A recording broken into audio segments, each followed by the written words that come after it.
Olá, meu querido irmão, minha querida irmã, que bom estarmos juntos.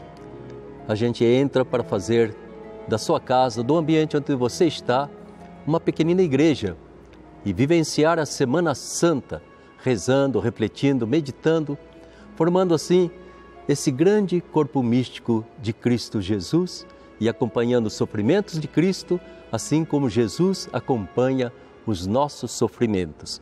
E nós vamos refletir sobre o mistério pascal. Mistério pascal de Jesus, mistério também que explica a nossa própria vida. E para fazer isso, querido irmão, querida irmã, eu tenho a alegria de poder conversar, fazer uma mesa redonda com alguns dos meus confrades que eu queria apresentar para vocês. Primeiramente, o Padre Domingos Sávio da Silva. Bem-vindo, Padre Domingos. Muito obrigado. Vamos procurar refletir e ajudar a rezar juntos. Se Deus quiser. Padre Domingos, minha gente, ele é um exegeta. Exegeta é aquela pessoa que é capaz de ler a Bíblia nas línguas originais, hebraico, aramaico, grego, e não só isso, mas também interpretar, meditar, nos ajudar a aprofundar a palavra de Deus. Tenho também a alegria de ter o Padre Ferdinando Mancilio. Bem-vindo, Padre Ferdinando. Amém, muito obrigado e uma saudação a todos que estão em casa conosco.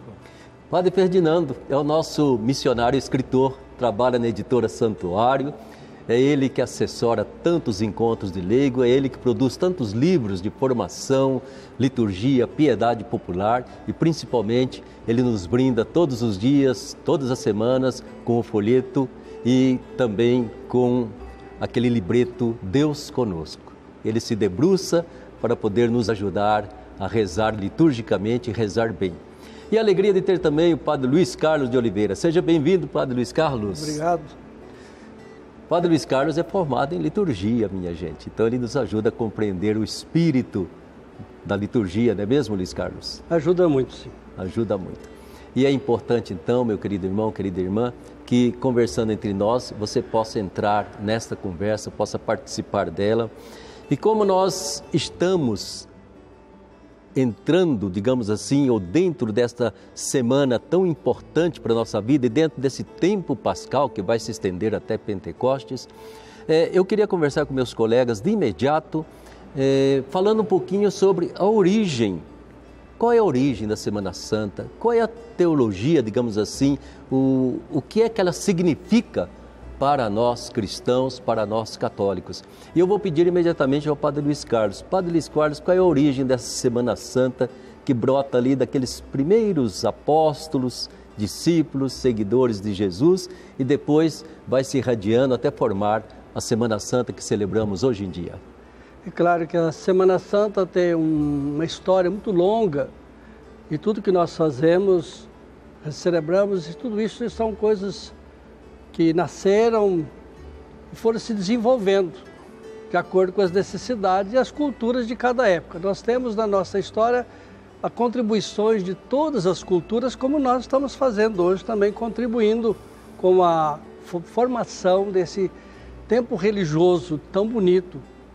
E nós podemos dizer que nos Atos dos Apóstolos, quando dizia que os cristãos se reuniam para as orações, para o ensinamento dos apóstolos, para as refeições em comum. E ele assim, para mim nasce daí, essa oração da comunidade. E era uma oração semanal, não é mesmo, Luiz Carlos? Sempre no domingo, porque domingo é o dia da ressurreição. Era o primeiro dia da semana que ele chamava, é o primeiro dia da semana, Jesus ressuscitou, no 8º dia ele apareceu.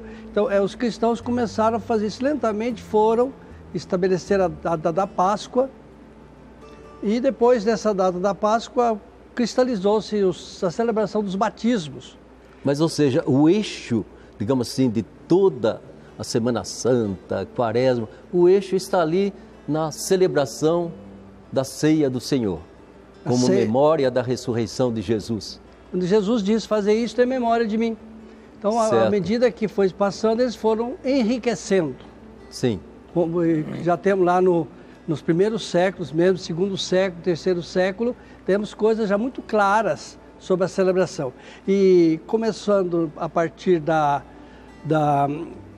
celebração da Páscoa, se passaram com a celebração dos batismos, então começou a crescer e a chegar à celebração da Quaresma, que foi bem posterior. Sim. Já em Jerusalém, pelo ano 380, uma autora chamada Etéria, espanhola, que esteve em Jerusalém nesses dias, descreve as cerimônias celebradas lá.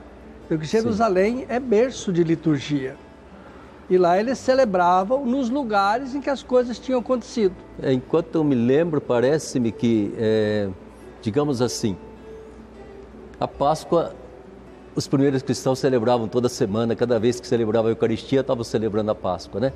É interessante, é como eles passaram, que a Páscoa judaica nós não celebramos, mas eles passaram da Páscoa de Jesus, da ceia de Jesus, já começaram a fazer toda semana, já desvinculada da prática judaica, mas vinculada ao sentimento, ao sentido. E não aconteceu, Padre Luiz Carlos, que exatamente pelo fato de Jesus ter sido crucificado e ter ressuscitado, bem naquela ocasião em que os judeus celebravam a sua Páscoa, aquela Páscoa do Êxodo, da Aliança lá no Sinai, né? Exatamente nessa coincidência, será que não aconteceu então que aqueles primeiros cristãos, que a maioria eram todos judeus, né?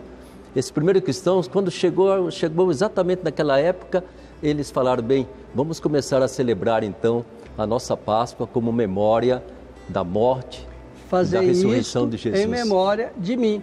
Não em memória de uma saída do Egito, sim, mas numa saída do mal pela morte e ressurreição de Jesus que dera a vida nova. Então eles se separaram rapidamente da ceia hebraica. Sim. Não perderam aquele pela base, mas mudaram o sentido. Então puderam celebrar, porque somente o judeu podia celebrar uma vez por ano, e os outros, como é que ficavam? E gradativamente, então, foi se desenhando ao longo dos séculos, né? Essa nossa Páscoa como uma celebração maior que vai até Pentecostes, mas eu acho que é interessante recordar também que era um tempo muito bonito naquela ocasião de preparação de tantos adultos que se convertiam, queriam ser cristãos, né? E como que era o que a gente chamava de catecumenato, né? Então, todos aqueles que queriam ser batizados eram preparados, assim, já mais posteriormente, preparados durante a Quaresma, com diversos ritos que eram feitos durante os domingos, e ali eles, para o momento do batismo, isso já bem posterior, sim, para o momento do batismo, os cristãos os catecúmenos eram batizados e a comunidade estava na igreja esperando o término dos batismos, que estavam só eles separados. Então ali começou a se estruturar a celebração da Páscoa. Vigília Pascal toda. O fogo novo, o Círio Pascal, sim, as leituras. Então a comunidade rezava até que o batismo começava com o canto do galo. Quer dizer, então era a noite toda. Quando terminavam os batismos, então iniciavam a celebração junto com os neófitos. E até amanhã do domingo, clamando aleluia. Tá bom. É importante ver essa origem que nós temos, como que foi se formando, não foi alguma coisa que veio por decreto, mas veio da vivência das comunidades cristãs. Padre Ferdinando, como que você vê por detrás disso tudo, essa teologia tão cristocêntrica, centrada no mistério de Jesus, mas no mistério, mas num acontecimento que foi real, né? Incidiu dentro da nossa história. E como que é então vivenciar essa Semana Santa com essa espiritualidade cristocêntrica? Um teólogo, João Batista Metz, ele fala muito claramente sobre o sentido da memória, né? E ele mostra assim de modo muito intenso esta memória como uma atitude revolucionária mesmo, de completa mudança mesmo, né? E ele não deixa também de trazer essa memória, a sua implicância na vida real da sociedade e do mundo. Eu diria então que isto que o Padre Luiz Carlos já trouxe historicamente para nós, o que é muito importante, acho que a espiritualidade que deve reinar dentro da Semana Santa é esta dimensão da memória. Todos os atos que a gente realiza, tanto de modo popular, né, ou interiormente, porque há muitos que fazem, digamos, uma semana inteira de retiro. Há cristãos intensos nesse sentido, né?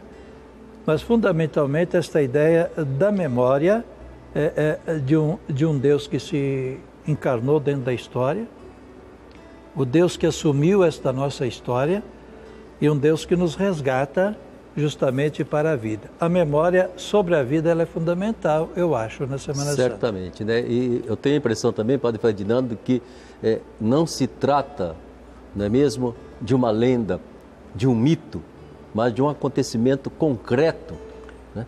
Ou seja, a presença, a morte de Jesus, que depois vai se confirmar, porque o Pai o ressuscitou, né? Mas esse fato, esse acontecimento, não é um mito na nossa história, não é uma lenda, não é uma narrativa que se criou em torno de uma imaginação qualquer, como as outras lendas mitológicas e tudo mais, né? Eu acho que é muito pequeno o pensamento de alguém que vai ser capaz de dizer assim, tudo isso é uma lenda, é algo assim. É muita falta de cultura, me perdoe, mas é porque o dado é histórico, né? Você vai tomar Flávio Joséfo, sabemos, ele vai narrar da fama de um judeu na Palestina que falava que era filho de Deus e que foi crucificado. Isso é dado histórico, isso é fato e ele não muda. Mas é uma pena, porque ao negar isto, a gente nega algo tão grande que está diante de nós. E depende desse fato toda a significação de fé que vem para nós, né? Padre Domingos Sávio, e a palavra de Deus nisso tudo, como que ela incide em cima desse acontecimento e como que ela hoje é proclamada para poder reviver, reavivar esse acontecimento? Os primeiros textos que nós temos a respeito dessa maravilha, que já foi falado que não seria simples, quase que iria só, fato histórico, mas até a palavra que se usa assim, mais tecnicamente seria na Bíblia o zikaron, é o memorial. Memória quer dizer, eu faço memória, eu volto ao passado, simplesmente. Sim. Agora o zikaron, memorial, eu revivo hoje o passado, não sei eu volto, mas eu vivo hoje o passado. E um dos primeiros... Atualiza aquilo que aconteceu. Exatamente, atualizamos o que aconteceu. Sim. E um dos primeiros textos que nós temos falando sobre essa realidade, São Paulo diz, aquilo que eu recebi, eu estou passando para vocês lá em 1 Coríntios. O que ele passa? Jesus morreu pelos nossos pecados e ressuscitou e apareceu assim por diante. Quer dizer, esse era o núcleo, o centro. Sim. Mas parece que também esse zikaron, esse memorial, ele entra na mesma dinâmica da encarnação. A partir ali do foco, que seria exatamente Jesus morreu pelos pecados e foi ressuscitado pelo Pai, inaugurando um caminho para nós, os cristãos começam a fazer um zikaron até da vida inteira de Jesus. Não, ele foi pequeno, ele esteve no ventre de uma mulher e tudo mais. E penso que a Semana Santa, ela nasce também nesse sentido de zikaron, quer dizer, quase de tentar trazer para o hoje nosso aquilo que foi hoje para Jesus um dia. Né? Então, agora, sobretudo na Semana Santa, vivendo com Jesus, quer dizer, trazendo Jesus para cá para eu fazer com ele o caminho que ele fez. E isso é importante, o caminho de Jesus é o caminho do ser humano e o caminho que nos leva a dizer, eu vou não celebrar a Páscoa, eu vou participar da Páscoa. É tão bom, hein? Pena que nem sempre a gente tem o tempo suficiente, mas Domingo de Ramos, por exemplo. Que significação que tem um Domingo de Ramos, seja na sua origem, porque, como o Padre Luiz Carlos lembrava, muita coisa veio das peregrinações dos primeiros cristãos, daqueles que já estavam em outros países, né, França, Espanha, Portugal, e iam visitar Jerusalém. E ali eles procuravam refazer os passos do que teria acontecido, né? Egéria é exatamente interessante isso. Aqui perceber que em Jerusalém a liturgia tem um aspecto geográfico. Fazem as celebrações, faziam no período, ainda fazem, num lugar que aconteceu. Então há uma memória muito clara do lugar. Eu participei não no tempo de Jesus, falando de pouco depois, né? Eu participei da entrada de Jesus em Jerusalém, na procissão, saindo de Betfagé para Jerusalém. Uma procissão de 3 horas, gente de todo mundo, E a força da comunidade cristã palestina é maravilhosa. É um povo abandonado, lá, deixado de lado na própria igreja, mas eles têm um vigor e cantando com muito vigor. Então desce aquela multidão, aqueles mesmos caminhos São que Jesus quantos quilômetros fez. mais ou menos, Luiz Carlos? Eu não saberia quando, mas é uma questão de 2, 3 quilômetros. 2, 3 quilômetros de caminhada. E muito bonitos, passando por onde Jesus passou. É como a nossa Sexta-feira Santa aqui, que junta Sim. todo mundo, daí é o momento. Então, a celebração feita no lugar onde as coisas aconteceram. E isso passou para nós. E que será que, Padre Ferdinando, essa simbologia, por exemplo, da procissão de ramos, que sentido que a gente poderia dar para isso? A gente fala, cada um pega o seu raminho. Agora estamos até pedindo para que todo mundo, já que não podemos ir à igreja, eu ponha um raminho lá na janela, na porta da minha casa. Qual o sentido disso, Padre Ferdinando? Bom, eu vejo assim, o acolhimento de Jesus em Jerusalém, ela mostra bem a realidade, a dimensão festiva, digamos, do ser humano. Sim. E fundamentalmente para nós latino-americanos, a dimensão da festa, ela é muito importante.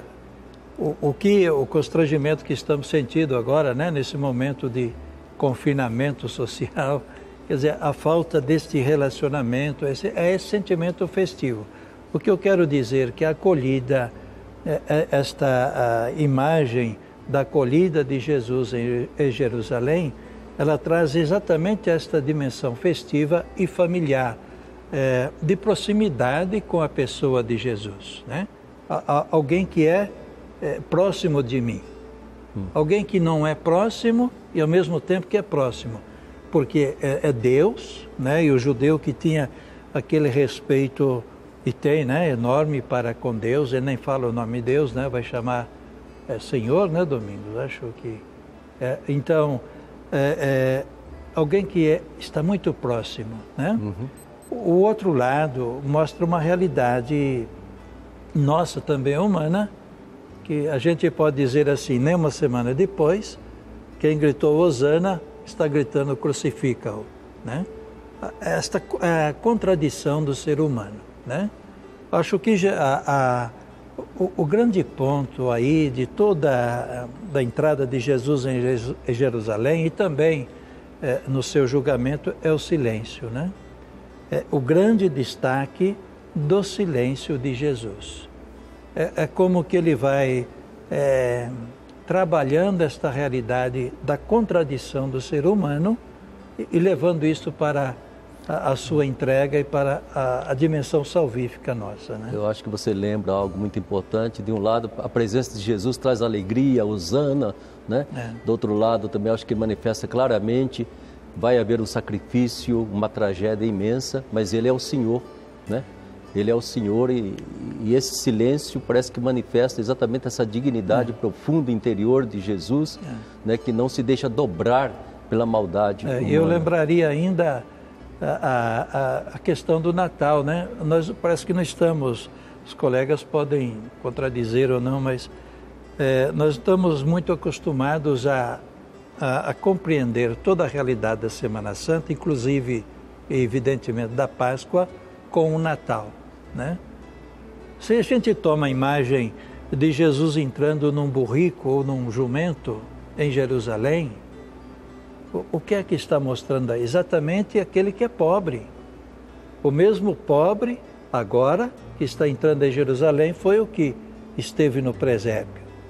Lá os animais à sua volta, como nessa figura que São Francisco nos traz, mas a imagem do pobre, porque os reis, os outros, eles não andavam em jegue, andavam em cavalos. Sim, sim. Né? Aí o Padre Domingo pode lembrar o profeta que é citado, não é mesmo? No texto da entrada de Jesus em Jerusalém. Sim, Sofonias. Sofonias. Ele vai dizer exatamente que, como o Padre Ferdinando está acabando de dizer, então o jumento era exatamente a montaria do pobre. Certo. E até mesmo assim, do rei, no caso, não era tanto cavalo, ao menos parece na Bíblia, é a mula. A mula. Até, por exemplo, quando o Absalão estava querendo derrubar o rei, certa altura alguém disse, só falta para ele montar na mula. Quer dizer, montar na mula quer dizer, de fato, ser rei, né? Então, sim. E de fato ele foi quando ele se pendurou na árvore, estava montado numa mula, quer dizer, então ele era praticamente rei. Então Jesus entrando, aí a partir da profecia de Sofonias, entrando em Jerusalém, montado num jumentinho, já está mostrando, de certo modo, ele é rei, mas um rei que vai até aceitar mesmo o reinado dele, mas só na cruz, né? Lá Jesus Nazareno, rei dos judeus, quer dizer, só na cruz. Porque houve um momento, por exemplo, no capítulo 6 de João, quando Jesus, na multiplicação dos pães, ele não foi entendido, e o povo achando que ele agora que é o Messias que veio, ele vai dar pão para nós à vontade, vai ser uma maravilha. Não entendendo aquilo, se diz que eles vieram para fazer de Jesus rei, diz que Jesus fugiu sozinho para o monte, quer dizer, não quero saber, desse reinado não tem nada a ver comigo, o meu reinado é outro. Então o próprio fato de ele entrar em Jerusalém montado num jumento já mostra que é um rei totalmente alternativo a toda a experiência de reinado que havia até aquele momento. Eu creio que a Semana Santa ela é importante também porque ela deveria nos manter conscientes em nossa fé de quem é Jesus, que tipo de rei é Jesus, e não querer absolutamente arrancá-lo da cruz para colocá-lo sobre um trono dourado, com uma coroa de ouro, que ele nunca quis, nunca teve e nunca vai ter, porque o reinado de Deus é um reinado que tem que estar lá no coração do ser humano, é um reinado que tem que exatamente ir ao encontro de quem mais precisa dessa presença de Deus, desde o pecador, o pobrezinho, o necessitado, o carente, né? E esse Deus quer estar próximo, ele não quer estar jamais longe, é aquela solidariedade divina com o ser humano. Essa passagem que a gente faz exatamente no Domingo de Ramos, de uma entrada, digamos assim, solene de Jesus sendo aclamado, para de repente proclamarmos a paixão do Senhor. Como que vocês veem essa passagem que é quase que um contraste dentro de uma celebração litúrgica? Eu penso que seria exatamente, quase como diria, entender esse símbolo maravilhoso que é o jumento. O rei que entra montado num jumento, quer dizer, é um rei sem poder, e logo depois, né, de termos escutado o Evangelho exatamente da entrada triunfal de Jesus, que chamamos triunfal, não é? Porque de fato é o rei, mas é o rei Sim. do jumento. E logo depois, então, temos aí a paixão, quando já vamos celebrar inclusive a morte de Jesus, né? Termina o Evangelho com a morte de Jesus. Então, acho que já é nos colocar de fato, acho que talvez nesse sentido, assim, né, do verdadeiro Jesus. O único Jesus que existe é esse. Não vamos imaginar outro, não existe outro. Aí sim é projeção de um mito e não de uma realidade daquele que foi Jesus. Como é que vocês veem, Luiz Carlos, Ferdinando? Eu acho que bom, no meu modo assim de compreender, a entrada de Jesus em Jerusalém, a alegria e depois a crucifixão e toda a sua paixão é um grito profético, né? Exatamente um grito profético que vai ao lado da vida, né? Enquanto eles vão brindar toda essa cena da crucifixão, aquilo que nos narra o Evangelho, aqueles que estão longe da vida vão brindar a morte, né? Nós nos aproximamos também da realidade nossa de vida hoje, né? Então, dessas situações assim de morte que existe no nosso mundo, de uma estrutura social que gera a morte, né? Ou aqueles que levam, às vezes, até na banalidade, uma realidade que está ceifando vidas aí, como o Covid-19, né? Não é isto que nos interessa, mas é o grito a favor da vida. Então, entender a celebração da Semana Santa como um grito profético voltado para a esperança, para o convite para a vida, a gente abraça essa plenitude da vida que o Cristo trouxe para nós. Certamente, né? O que você acha, Padre Luiz Carlos? É interessante nós percebermos que Jesus, quando entra em Jerusalém, então aquele texto ali Jesus chora sobre a cidade. Tantas vezes eu te ofereci a paz e você não quis. Por quê? Porque eles revestem o Messias de mitos. E acho que é o perigo nosso da espiritualidade. Nós estamos vivendo agora na igreja, em muitos elementos que vivem de mitos. e que deixam fora a pessoa de Jesus, né? Pois quando o povo gritou Hosana, quer dizer, viva Deus, nós não podemos perder de visão a pessoa de Jesus como Deus, o seu mistério, e não criar mitos que encobrem, na verdade, estão nos deixando, você faz o que você quiser e bota o seu incenso, a sua coisa lá, e a sua vida parte. Não, Jesus quer entrar na vida. Eu creio que é muito importante, então, a gente estar atento a essa dimensão da Semana Santa, centralizada na pessoa de Jesus. Eu quero encontrar Deus, eu vou ao encontro de Jesus. E não vou imaginar o outro Deus, nem vou tentar disfarçar Jesus com as minhas projeções daquilo que eu imagino sobre Deus. E eu acho que é muito importante também a gente estar muito atento de que a Semana Santa fazemos memória de todo o sofrimento de Jesus, mas o Cristo está ressuscitado, Ele venceu. E tudo aquilo que hoje em dia a sociedade, o mundo, nessa loucura de crescimento econômico, muitas vezes se esquece da vida e deixa a vida ser sacrificada, a Semana Santa vem dar um grito que seria do próprio Jesus, a vida que é importante. Eu sou capaz de oferecer a minha vida para que todos tenham vida e vida em abundância, ou seja, a ressurreição, o acreditar que a vida vai além da morte e de todas as experiências de morte pelas quais a gente tenha que passar nesse mundo. Então guarda no seu coração para que possamos, durante essa Semana Santa, vivenciar bem esse mistério pascal. Aqui estamos, aí Padre Domingos Sávio, Padre Ferdinando, Padre Luiz Carlos, e nós vamos entrar agora numa tentativa de compreender a Semana Santa, principalmente a partir da segunda-feira, da terça-feira, da quarta-feira santas. O significado desses dias que fazem a gente chamar essa semana a única no ano todo que nós denominamos Semana Santa. O que significa para vocês, queridos confrades, esta Semana Santa? Padre Domingos Sávio, segunda-feira santa, o que você diria e como você nos ajudaria a vivenciar e a aprofundar cada vez mais o significado desse dia?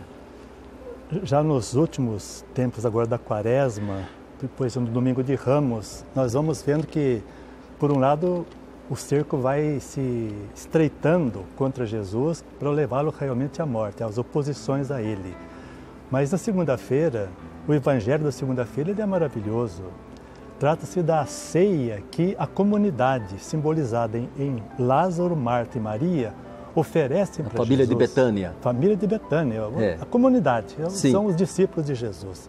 E aquilo é lindo, porque ali vai mostrar, por exemplo, vai dizer que Lázaro estava era convívio com Jesus, estava sentado à mesa. Sim. E na Bíblia, estar sentado à mesa com alguém, mais do que partilhar o pão, é partilhar o coração, a vida. E a amizade profunda. Amizade profunda, quer dizer, entre Lázaro e Jesus. Sim. Depois se diz que Marta servia. Qual é a atitude fundamental de Jesus? Ele mesmo se define. O Filho do Homem veio não para ser servido, mas para servir. Então Marta está servindo. E o que faz Maria?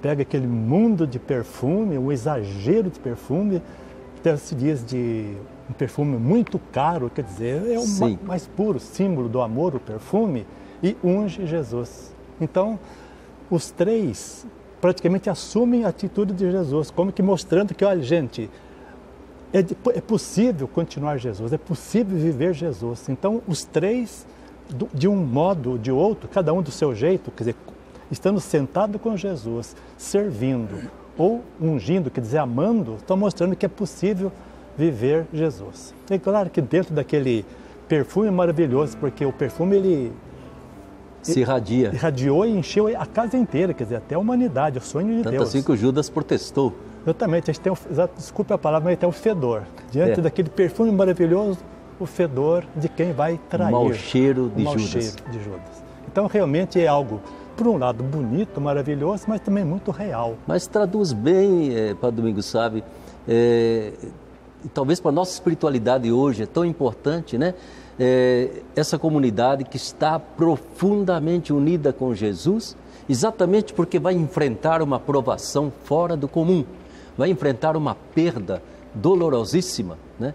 E essa perda só é possível superá-la se estiver sentada ao lado de Jesus, se alimentando dele. Eu acho que é uma espiritualidade que vai ser muito importante até para a situação que nós estamos vivendo agora, meu Deus do céu. O mundo todo está vivenciando isso. Então parece que são 3 corações, né, que se unem ao coração de Jesus, né? Parece que é isso que a comunidade quer, né? Ser tudo para Jesus nesse momento. E claro, então a partir daí, é ser tudo também, né, para todo irmão. E por outro lado, estando assim unido com nosso Senhor, não vão ficar nem no túmulo, nem na Sexta-feira Santa. Irão superar também o mistério do pecado e da morte. Isso é muito bonito.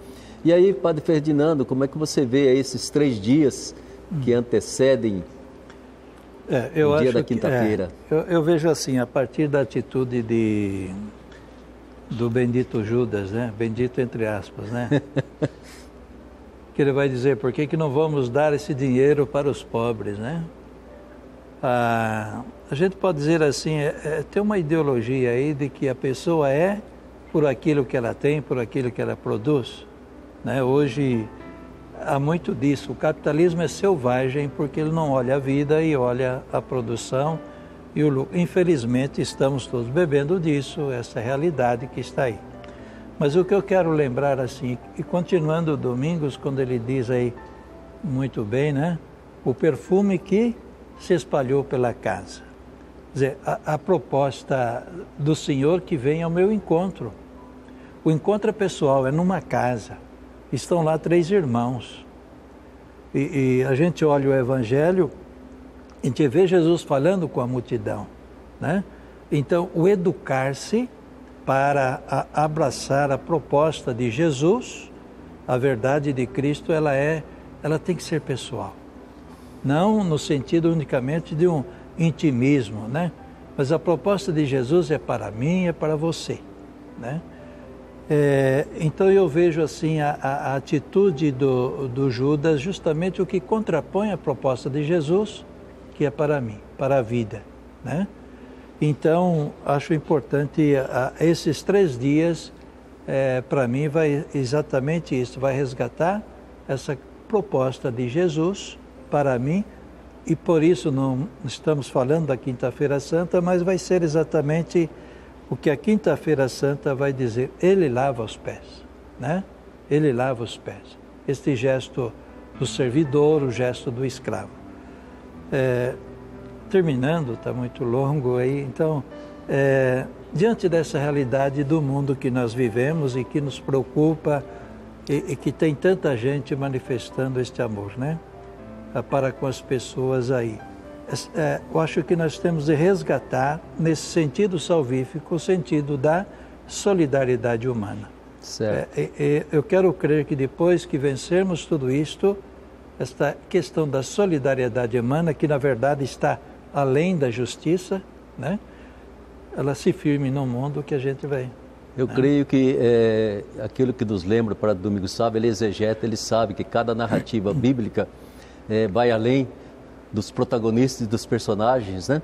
De repente é toda uma comunidade que está sendo representada, seja pela família de Lázaro, seja pela figura triste de Judas, representa, digamos assim, seres humanos que ao longo da história toda é a forma de reagir, de agir. E eu acho que você lembra, e o Papa Francisco foi tão claro em dizer, por exemplo, né, a maravilha dessas pessoas que hoje estão sendo Marta, estão servindo, estão se sacrificando, estão ajudando, com o risco da própria vida, e alguns já pagaram com a morte esse serviço que estão prestando a outros seres humanos. Forma-se na segunda, terça e quarta-feira santa a comunidade daqueles que são fiéis a Jesus, custe o que custar. Vão ser fiéis na sexta-feira santa também, né? E o que eu acho mais bonito é exatamente isso, meu irmão e minha irmã, de que isso não aconteceu lá atrás, não. Isso continua acontecendo hoje na história do mundo, né?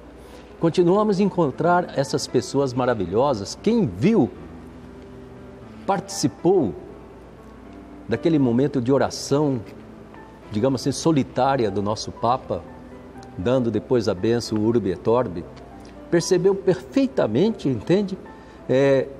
O ser humano cheio de Deus, o ser humano cheio de solidariedade, o ser humano que carrega sobre si a dor da humanidade, o ser humano que, quase que se arrastando, continua a suplicar pelos outros e não para si mesmo, né? Então, é essa comunidade de Betânia, não é, Domingos Sávio, que se reúne, é essa comunidade que vai acompanhar Jesus, é essa comunidade que vai chorar vendo Jesus com a cruz às costas, é essa comunidade que vai estar aos pés da cruz. Ela continua existindo até os nossos dias. Ah, sem dúvida. Então podemos então escolher, né? Vou ser Lázaro, quer dizer, sempre ser Lázaro, né? Quer dizer, aquele que quer comungar mesmo, mais do que o pão, comungar, vamos dizer, o coração mesmo de Jesus, o nosso coração com o dele e o coração dele com o nosso também. Ou se não, Maria, né? Quer dizer, o perfume, quer dizer, o amor. Jesus é o único mandamento que Jesus deixou para nós, né? O único caminho é exatamente o amor.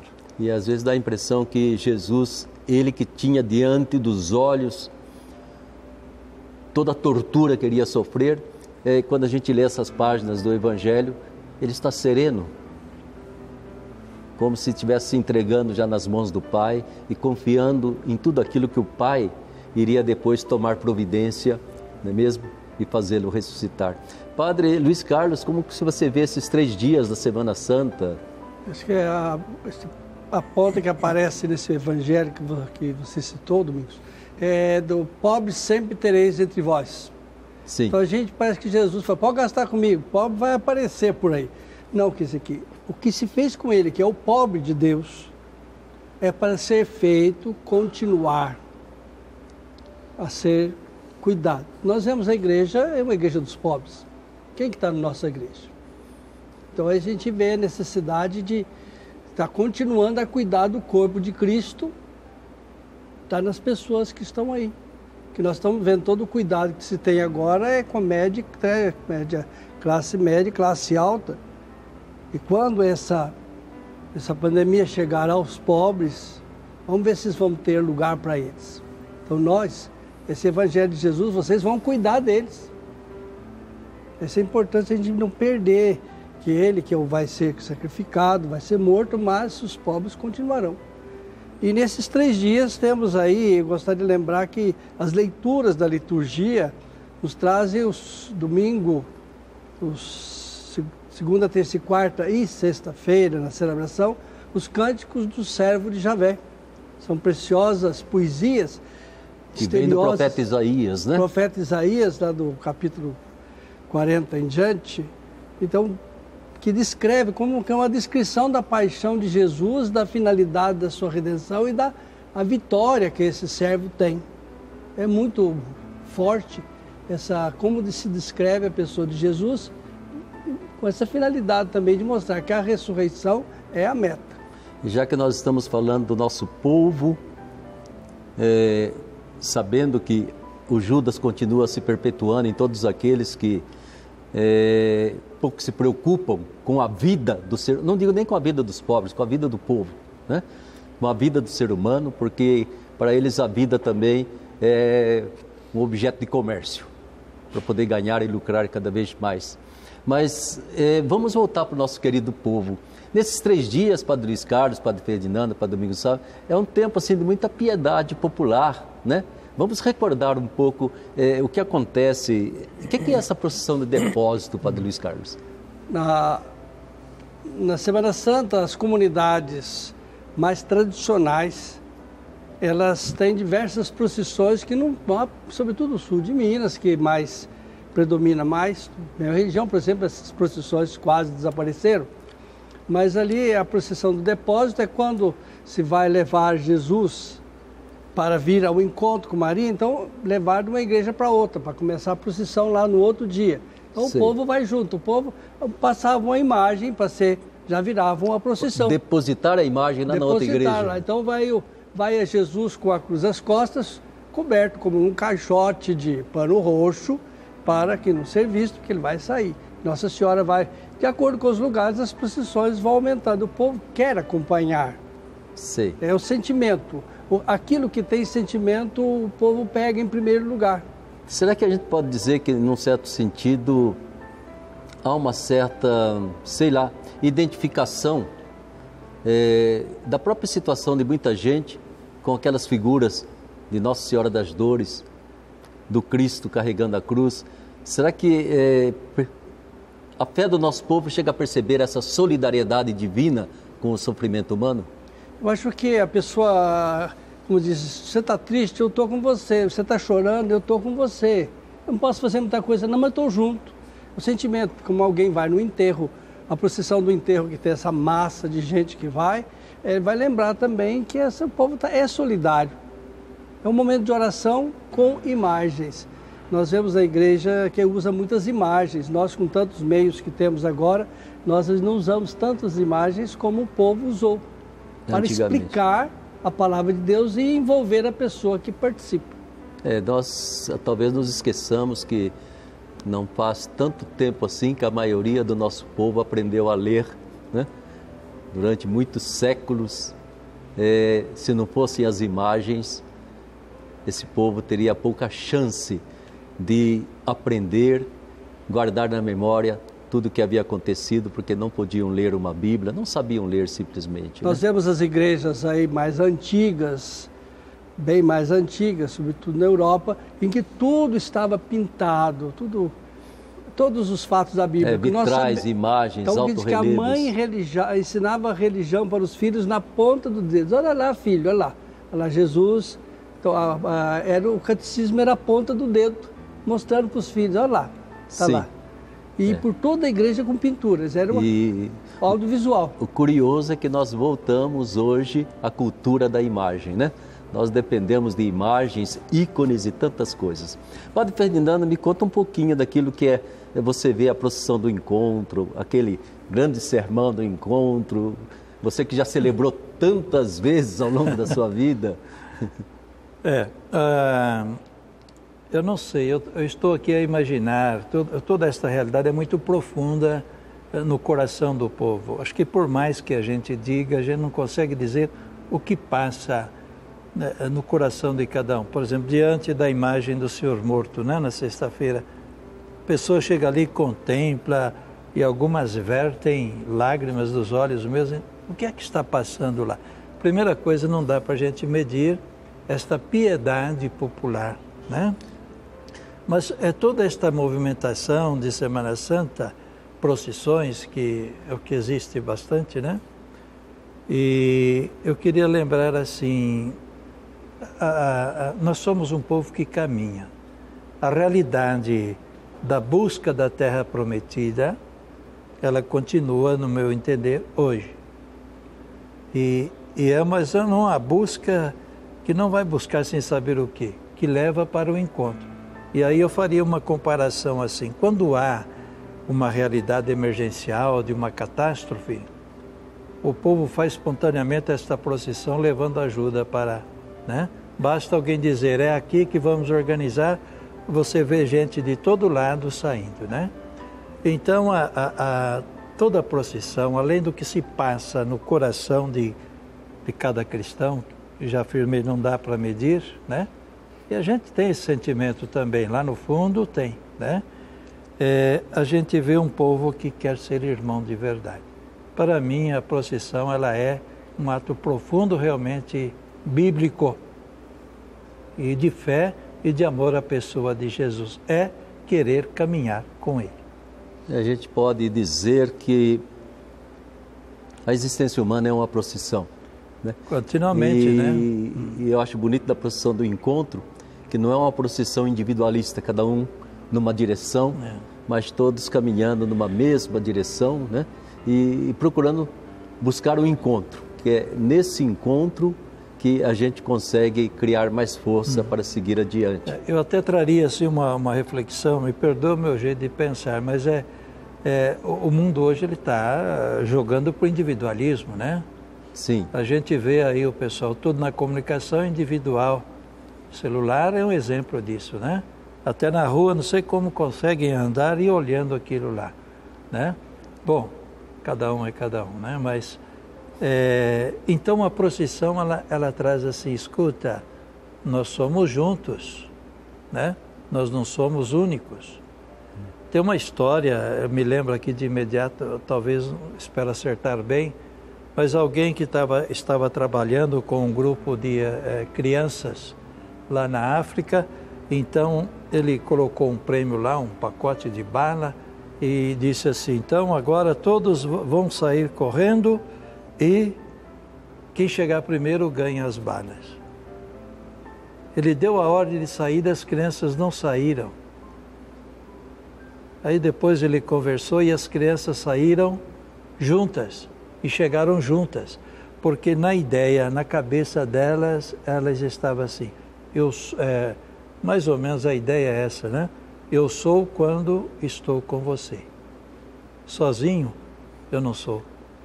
É interessante este episódio que lembra exatamente esta ideia da piedade no meio do povo. E uma cultura em que o outro é importante para que eu exista. Sem o outro... Não é possível, né? Não é possível, então, né? acho que é um grito com a questão do individualismo. E é um grito profético para o nosso tempo, né? Eu acho que até mesmo agora essa aprovação pela qual estamos passando é um grito de solidariedade, um grito de estar juntos em família, um grito de cuidado do outro, né? Muito interessante que não podemos nos abraçar, não podemos nos tocar, mas temos que nos cuidar. Aí eu presto atenção que o outro existe, está a 1 metro, 2 metros de mim, né? E eu tomo consciência disso. Eu acho que acaba sendo pedagógico. Padre Domingos Sávio, uma das grandes tradições da nossa igreja, da nossa piedade, se chama Via Sacra, caminho sagrado. Conte para nós um pouquinho o significado de uma Via Sacra e como que isso, de alguma forma, se identifica com a Via Sacra da humanidade. Antes disso, eu gostaria até de dizer uma palavrinha sobre o que conversávamos agora um pouquinho. Pode dizer. A questão, por exemplo, das procissões, né? O depósito, encontro e até mesmo depois, lá na Sexta-feira Santa, a procissão do sepultamento de Jesus. Parece que há uma tentativa de o povo se voltar para Nossa Senhora também. Quer dizer, o protagonista mesmo é Jesus. Sim. Mas já no depósito, quer dizer, mas existe a mãe. Mas a mãe, quer dizer, ela é depositada na sua imagem, como também Jesus, para que exista o encontro, para que colocar que de fato um está na vida do outro. E depois, na Sexta-feira Santa, Jesus está no esquife, mas a imagem da mãe das dores está lá junto também. Então dá a impressão que é uma tentativa do povo, assim, da piedade, de dizer que, olha gente, sem ela não existiria Jesus e sem ela não existimos nós hoje também, se quisermos ser seguidores de Jesus. E penso que nesse sentido também é que existe a Via Sacra. Sim. Então realmente agora recordarmos lá a condenação de Jesus e claro que nem todos os quadros, né, são inteiramente bíblicos, né, evangélicos assim, mas quer dizer, é o caminho que Jesus fez na sua paixão até a cruz em vista da ressurreição. Então a gente fala Via Sacra. Via é caminho e sacra, sagrado. Então seria Jesus que, como diria até, como muitas vezes o Evangelho chama Jesus de o Filho do Homem, quer dizer, aquele que é o modelo para nós de humanidade, o caminho que Jesus fez. Sim. Das injustiças, da condenação e tudo mais, quer dizer, mas ele na fidelidade ao Pai, ele vai até o fim, mesmo aí na Via Sacra, contando com a sua mãe também, que está ali ao lado dele, né? Não para carregar a cruz dele, mas para dar força para ele carregar a dele, porque ela tinha a dela também. Então, e para que fosse até o final, e depois esse final que desemboca realmente na ressurreição. Então seria, digamos, o caminho que Jesus fez, e que deveria ser o nosso caminho também, ainda que fosse quase ao preço do mesmo caminho de Jesus, de condenações injustas e tantas coisas, mas contando com a mãe, sermos fiéis e irmos até o final de nossa cruz, como Jesus mesmo diz, né? Quer dizer, quem quiser me seguir é renunciar a si mesmo, esse projeto. Padre Ferdinando está insistindo bastante de modo tão bonito, né? De egoísmo, chamando o capitalismo de selvagem, quer dizer, é isso mesmo, né? Quer dizer, tudo para mim às custas dos outros. Não, é o contrário, o caminho de Jesus é o caminho contrário. E, claro que a Via Sacra ela vai até a morte, mas felizmente, até mesmo aí a Via Sacra da CNBB, todo ano tem a 15ª estação, que é exatamente a ressurreição. Nunca termina. Eu creio que a Via Sacra ela é simbólica da caminhada de toda a humanidade, né? É impressionante ver que ali Jesus carregando a cruz, aquelas pessoas que determinaram que ele devia morrer, não é mesmo? Elas, de alguma forma, ordenaram a morte de Jesus. Aqueles que estavam executando sem saber direito de quem se tratava, mas estavam obedecendo ordens, como acontece em nosso mundo. Aquelas que estavam ali acompanhando impotentes, sem saber o que fazer, né? E aquelas que de alguma forma se arriscavam a ir ao encontro de Jesus, ajudá-lo, desde um sirineu até uma Verônica. Ou seja, a história da humanidade, a história dos pobres, a história do Cristo que existe hoje em dia, nunca vemos só esse lado daqueles que determinam o mal, né? Mas existe aquela multidão que, se pudesse, estaria carregando a cruz de Jesus, estaria sendo sirineu. E foi muito bem lembrado a figura de Maria. Nossa Senhora, ela é única, mas ela nos representa o lado mais bonito da humanidade, né? Como se diz, se Deus tivesse que se arrepender de criar o ser humano, ele nunca o faria, porque existia uma criaturinha chamada Maria, né? E essa criatura, ela foi totalmente aberta ao projeto de Deus. Então a gente vai caminhando, minha gente, nessa meditação tão bonita que estamos fazendo sobre o mistério pascal. Estou aqui então com meus queridos colegas que aqui estão e nós vamos conversar com vocês, primeiramente, sobre tudo aquilo que na Quinta-feira Santa nós costumamos celebrar na parte da manhã.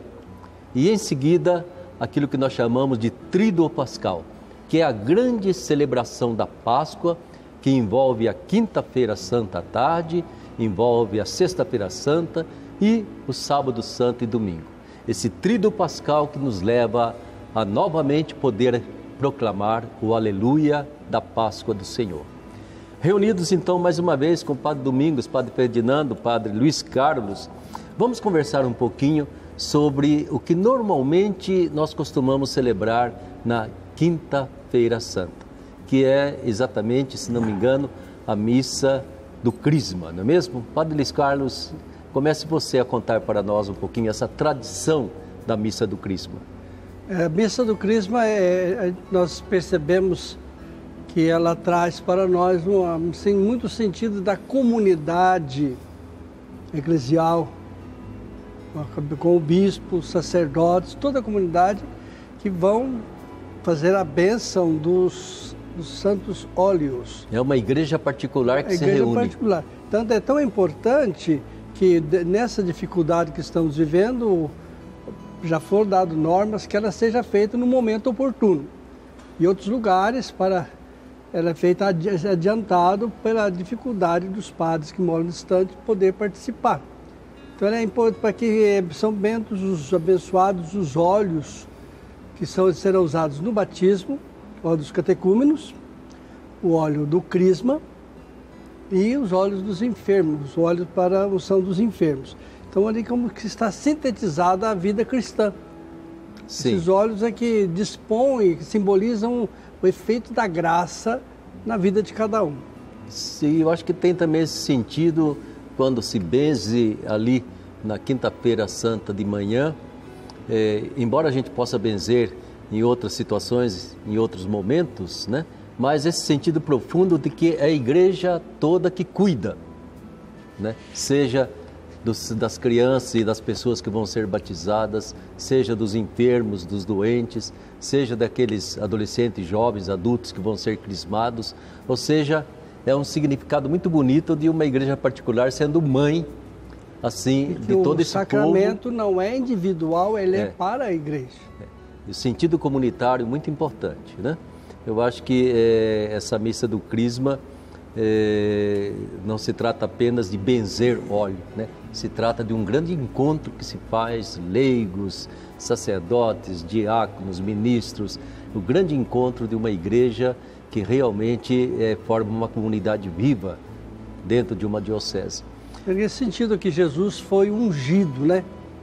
Desde o seu batismo, essa unção de Cristo para o serviço do povo de Deus, para ter parte com Ele.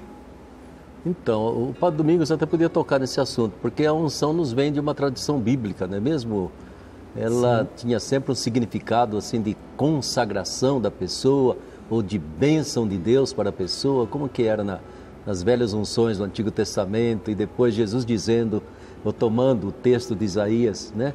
Até o Senhor me ungiu.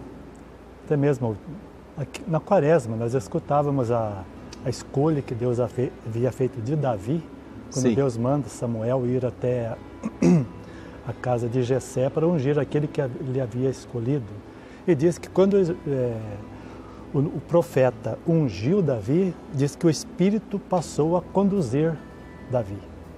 Então, a unção, sobretudo para nós agora, com a compreensão que Jesus nos traz, a plena compreensão até mesmo da Trindade e do Espírito Santo, então para nós o óleo simboliza o Espírito Santo.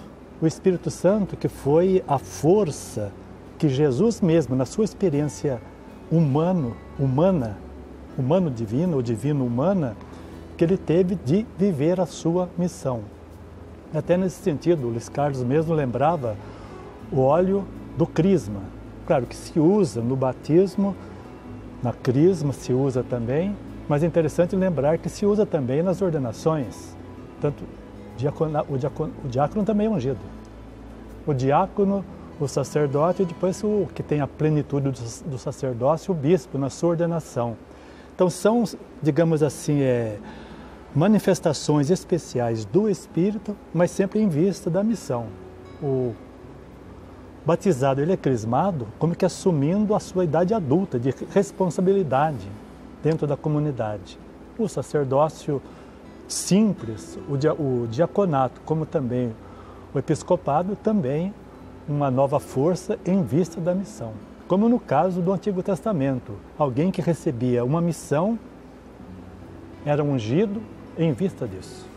Isso é interessante, porque você pode dizer que o óleo do crisma, ele é o grande símbolo da presença do Espírito Santo, né? Inclusive, quando a gente consagra uma basílica, novamente lá vem esse tipo de unção para dizer o sentido, a significação é a presença do Espírito Santo, que nós não vemos, mas que através deste símbolo, deste óleo, significa para nós essa presença, nos dá certeza dessa presença. Então, minha gente, eu acho que é importante ver que essa missa do Crisma, quanto mais gente pode participar, tanto melhor. Nesse ano nós vamos estar rezando, orando, nós vamos estar unidos, não é mesmo? Pela unção que já recebemos em nosso batismo, formando esse grande povo de Deus. Vamos então passar para o nosso Tríduo Pascal. O Padre Luiz Carlos estava insistindo, trata-se de uma só celebração, esse Tríduo Pascal. Explica para nós, Luiz Carlos. Que quando falamos de tríduo, nós pensamos 3 dias para a preparação de tal festa. Então a gente, quinta, sexta e sábado, aí depois tem o domingo. Mas não é assim. São os 3 dias da Páscoa. A partir da véspera da missa do Lava Pés, missa da instituição da Eucaristia, primeiro, porque o dia litúrgico começa na véspera, ao partir do entardecer. Então é quinta, passando para sexta, sábado e o dia do domingo, todo até o entardecer.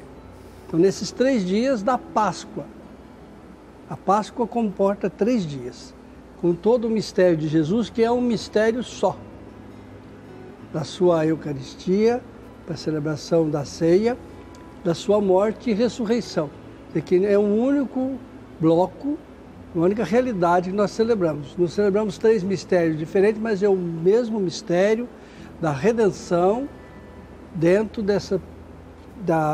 anunciado, realizado e passado a nós. Eu costumava dizer, Luiz Carlos, que nós não celebramos a Páscoa de Jesus apenas, né? Nós celebramos, e é por isso que aquela primeira celebração da Páscoa semanal, ao redor ali da comunidade, na igreja doméstica, se reunindo para recordar a ressurreição do Senhor, recordar tudo o que tinha acontecido na vida dele, né? Isso aí foi depois se desenvolvendo, exatamente porque era para celebrar a Páscoa daqueles que iam se tornar cristãos, não é mesmo? Então acho que é toda uma pedagogia que liturgicamente se desenvolve para que numa quinta-feira santa a gente possa acolher, batizar, receber aqueles que durante, às vezes, anos, tinham se preparado para se tornarem cristãos. É, digamos assim, uma ressurreição das pessoas que não eram cristãs. Elas eram mergulhadas na sepultura de Jesus, como diz São Paulo, para poder ressuscitar com ele. Me veio um pensamento que, como é que nós fazemos memória, nós realizamos uma coisa que já aconteceu. Não é uma lembrança, como você acentuou, do Zícaro, mas é uma realidade. Como é que nós podemos celebrar a morte de Jesus, sua ressurreição, sendo que isso é um fato histórico? Aqui, como é uma obra de Deus, tem o aspecto divino, então ela está na dimensão divina, como ela sai da história.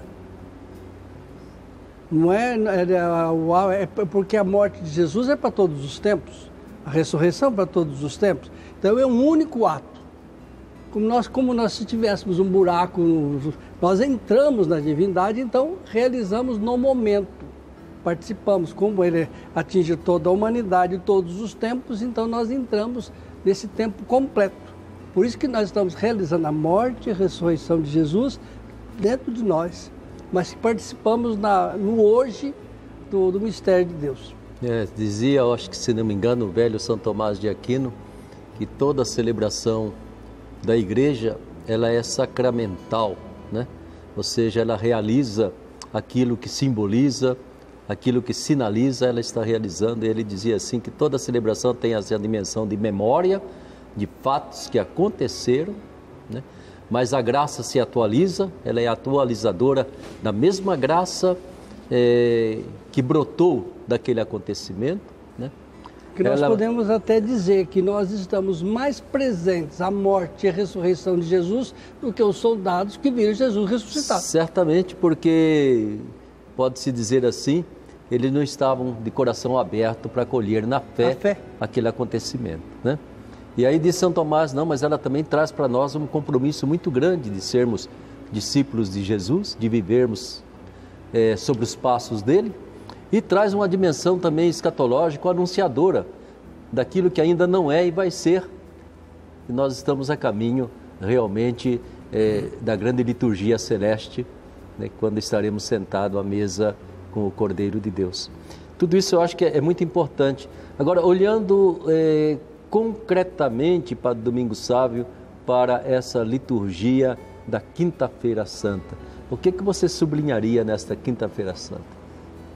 Lá pelo Evangelho, capítulo 13 de João, primeiro versículo, tendo chegado a hora de Jesus passar deste mundo para o Pai. Essa hora de Jesus, o que significa? A hora de Jesus dentro do Evangelho de João é exatamente a sua paixão culminada na morte, a parte, podemos dizer, humana de Jesus, que vai até mesmo, tudo está consumado, ele consuma, e a resposta do Pai a essa vida consumada de Jesus. Sim. Então, o lava-pés, para mim, seria a melhor radiografia que nós temos da própria cruz. Sim.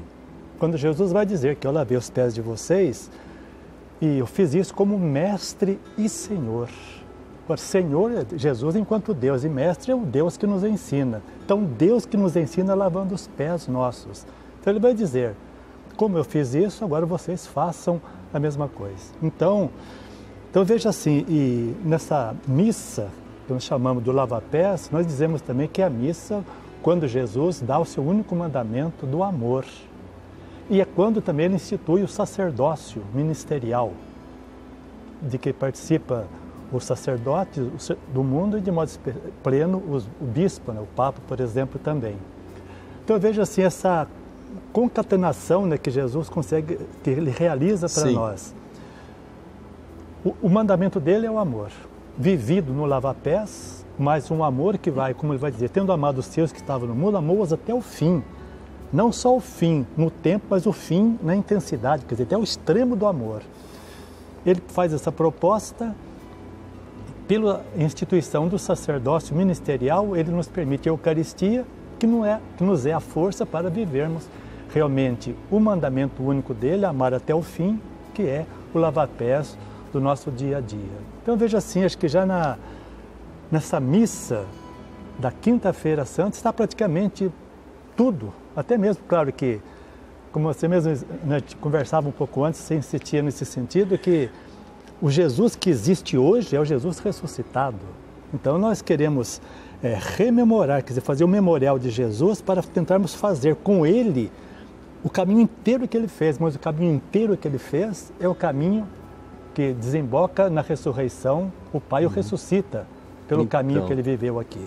Eu me lembro que São João Paulo II, ele escreveu uma vez sobre aquele texto do Evangelho: quem quiser ser meu discípulo, tome a sua cruz e me siga, falando do sofrimento humano. Então dá a impressão de que Jesus está falando, tem que sofrer, tem que tomar a cruz, né? Ele falou, não, é o contrário. Ele fala, tome a sua cruz e me siga, que não vai terminar na cruz, vai terminar na ressurreição. É a única cruz que não termina na cruz. Termina na vida, na ressurreição. Então, quem me segue vai ter vida, né? Quem não me segue vai ser derrotado pela cruz. Mas, olhando novamente esse gesto, Padre Ferdinando, você que tem sempre umas inspirações, escreve coisas tão bonitas, esse gesto dessa primeira missa, que seria a missa, digamos assim, a matriz de todas as nossas celebrações eucarísticas, né? O que você sublinha nesta Quinta-feira Santa, porque realmente é uma celebração especial. Ela é especial e ela é alegre, né? Eu Sim. acho que a tonalidade da alegria... É pascal. É pascal. Aquilo que Paulo vai lembrar para nós, né? Eu não... dificuldade de citação bíblica, né? Mas é o que Paulo vai dizer: alegrem-se no Senhor. É uma missa alegre. Eu acho que é bonito. É aquele momento do silêncio que é feito no final. Aquilo é uma coisa, um espetáculo, digamos, né? No sentido da fé e da entrega de Jesus para nós, algo estupendo mesmo que se realiza entre nós. Porque a gente sabe que a nossa alegria está no Cristo ressuscitado. Mas para a gente viver esta alegria, a gente tem que mergulhar com Ele na mansão dos mortos, digamos, né? Ser sepultado com Jesus, né? Para poder com Ele ressuscitar, que São Paulo, é admirável São Paulo, né? Que vai lembrar, se morremos com Ele também vamos ressuscitar. Então eu diria que a alegria, ela não pode faltar, né? A tonalidade dessa alegria. Aquilo que Carlos Mestre fala com tanta propriedade, né, usando a mesma linguagem dele, você tem a fonte. Agora você precisa ter também a vasilha para você pegar essa água da fonte para você tomar. Então, ou seja, a gente entender a profundidade desse mistério que a gente está vivendo, celebrando, para poder vivê-lo também. E é interessante que estavam me perguntando sobre como fazer a cerimônia do lava-pés, né? Eu sempre tenho medo de que a gente consegue transformar tudo em rito, e o rito se transforma em algo fixo, que se executa, né? E qual o sentido disso? Sim? Se me permite, eu traria um exemplo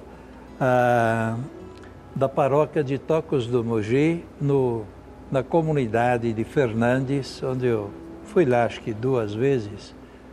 E na segunda vez que eu fui porque o pároco ficava na cidade, tinha uma dificuldade de saúde, e eu atendia 2 comunidades, com a Semana Santa completa, com todas as celebrações. Sim. Na comunidade do Fernandes eu disse, tá bom, há algum fato que precisa ser trazido na Quinta-feira Santa exatamente, né? Então, vou contar rapidinho, mas a história era esta. Então a gente sentou ali com os ministros, o pessoal mais da frente, e qual é o fato? Aí foi lembrado o fato. Então combinamos assim, a hora que eu terminar o lava-pés, aí quiseram que o Pedro recusasse, né? E eu falei para o Pedro, se eu não lavar o teu pé, você está lascado, né? Você está perdido mesmo. Aí fiz isto como último lava-pés ali dos apóstolos, simbolicamente, claro, e me sentei. Quem é que tomou o microfone foi o coordenador da comunidade.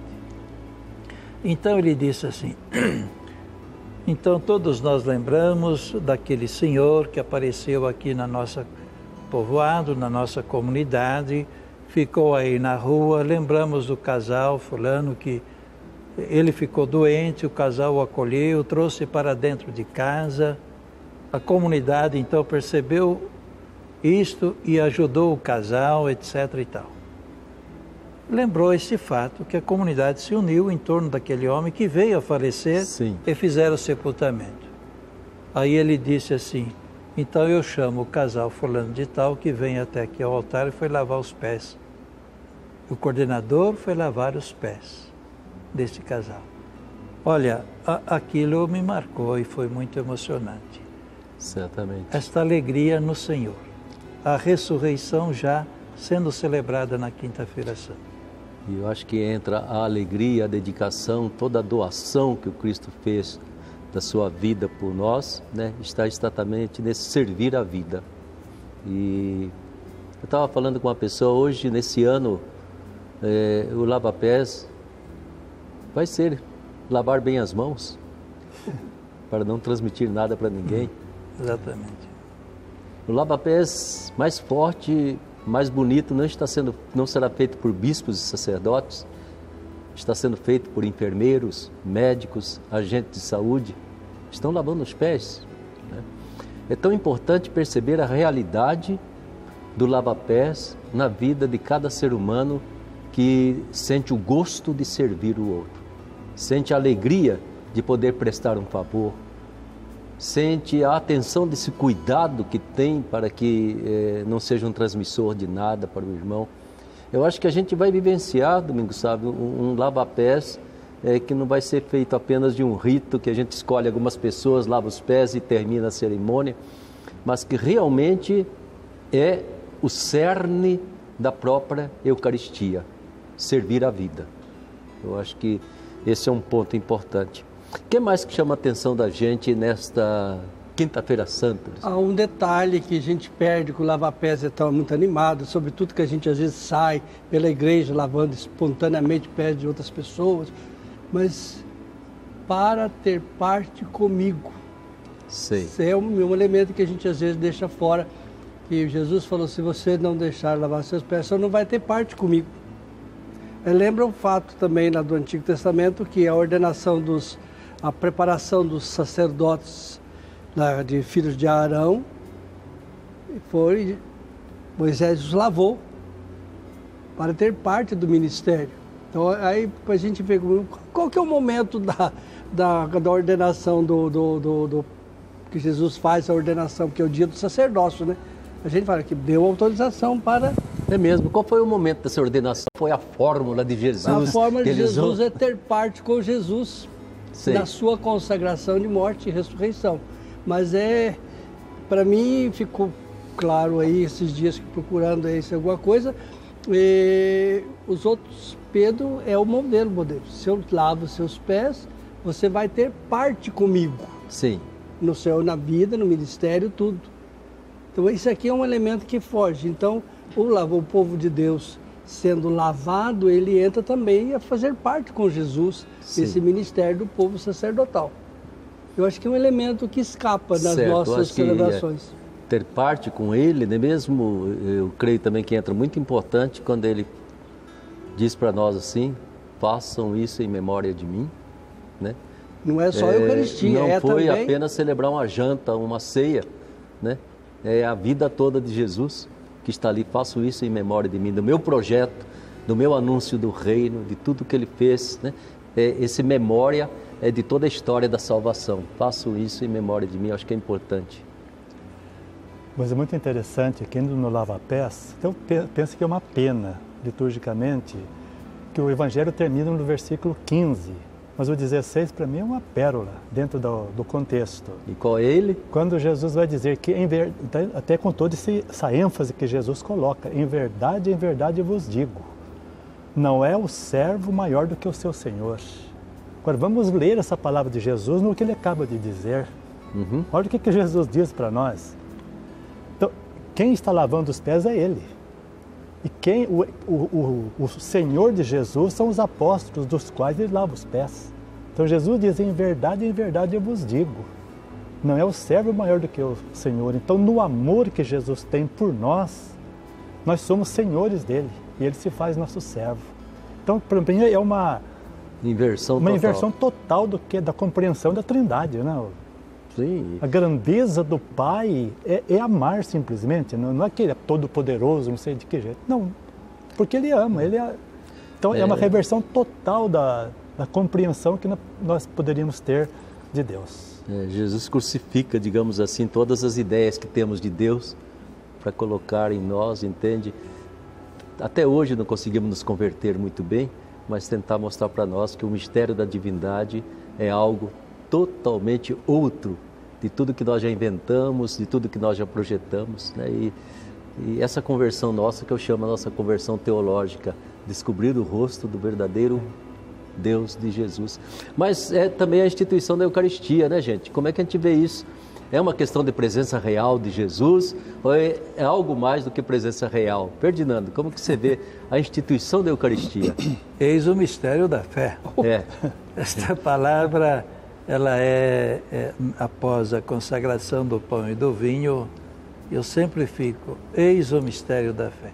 Não é a razão que vai explicar, é só a fé, né? Por isso eu fico preocupado com aqueles que querem uma igreja fantástica, mas que não mergulha no mistério da fé. Dá menos trabalho. Dá menos trabalho. Um pão que está ali, saber que é a presença dele, é só a fé que vai explicar. E por que a gente acredita? Porque ele vai dizer, eu sou o pão da vida. Né? E ainda mais, se você não comer desse pão, você não tem a vida eterna. Tem a vida eterna quem come desse pão. De qualquer jeito? Não. Mas, ou seja, aquele que busca assumir o mesmo projeto de Jesus. Né? Exatamente este projeto da vida. Por isso a minha dificuldade é eu acreditar numa igreja cheia de ritualismos. Acredito no rito como expressão, mas não como ritualismo, porque eu perco exatamente isso. A Eucaristia é esse grande mistério da fé, mas que está ao nosso alcance. A gente não pode explicar, mas ele está ali presente. Nosso tempo está quase acabando, mas é importante. Eu tenho um pouco de medo, sabe, Ferdinando, da gente deixar a Eucaristia apenas como presença estática de Jesus. E não é doação, é aliança, é serviço, comunhão. Entrega. Né? Porque o presente Jesus está de tantas outras formas, né? Mas não é uma presença estática. E eu diria até, não é uma presença que Jesus está ali para ser adorado. Ele quer entrar em união, ele é diácono, em comunhão, né? se doar, servir, lavar nossos pés, né? Isso é importante. Senão, a gente mantém uma distância respeitosa de Jesus, mas que de fato não era nada daquilo que ele queria. Eu me lembro até do domingo, 27º domingo do tempo comum, após comunhão. Nós vamos pedir com a igreja, ou a igreja na sua liturgia nos ensina isto, que nós sejamos transformados naquele que acabamos de receber. Então, a Eucaristia, sejamos transformados em Jesus. Acho que aí está exatamente, quer dizer, acho que a maior adoração que nós podemos fazer a Jesus Eucarístico é tentar deixar com que Ele nos vá transformando nele mesmo. Então, assumindo o seu coração e as suas atitudes. Eu acho que conversamos bastante, poderíamos conversar ainda muito mais, né? Na Quinta-feira Santa, a gente desnuda os altares exatamente para significar aquele momento de silêncio de que falava o Padre Luiz Carlos, de respeito. A gente coloca as espécies sagradas aí num lugar especial para a adoração, para a oração, para essa intimidade piedosa e amorosa com Jesus, né? Para que depois possamos fazer explodir o nosso aleluia dentro daquilo que é o grande ato do mistério pascal, do tríduo pascal, a morte, a ressurreição. Tudo isso é um grande sacramento da morte, da ressurreição do Senhor. E a gente agradece de coração você que nos acompanhou, que a gente possa continuar ainda nos encontrando mais vezes. Se Deus quiser, semana que vem vamos estar junto com vocês novamente e esperamos que você tenha aproveitado bem esse momento de bate-papo, de conversa, de partilha que de todo o coração e com muita fé nós fizemos com vocês. Fiquem com a bênção de Nossa Senhora Aparecida, fiquem com a presença de Jesus ressuscitado. Até a semana que vem, se Deus quiser.